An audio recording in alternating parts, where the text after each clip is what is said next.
Mehribanlar, M500'den yeni bir täzelik. Näme täzelik diýäňizmi? Ol maňa da gyzykly.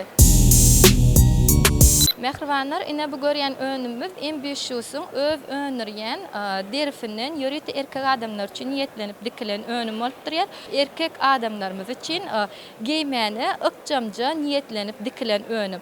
We görüşimiz ýaly aýratyn bewegler bilen hem bevelipdir we erkek adamlar üçin ýörüti manjet bilen hem bevelipdir. We ýene-de bir wagt M500'üň özüniň MB logosu bilen hem aýratynlykda bevelmegi bolup durýar. M500 Tomus ayakkabılarının bir neçe görünüşlerini size hödürleyer. Bunun esas aýratynlygy bolsa Tomus üçin niýetlenip taýarlanmagy bolup durýar.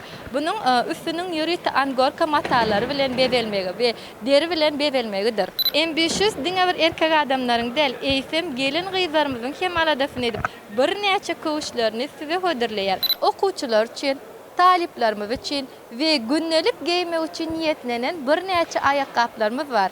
Mehribanlar, M500 diňe bir ayakkabı önürmen, eýsem erkek adamlar ve gelin gyzlarymyz için bir neçe sumkalary hem hödürleýär.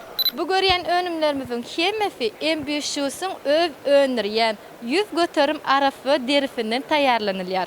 Bu önümler Türkmenistanyň Sowda we Telekeçiler Birleşmesiniň döredilmeginiň 17 ýyllyk münasibetli geçirilen sergide hem halk köpçüligine hödürlendi.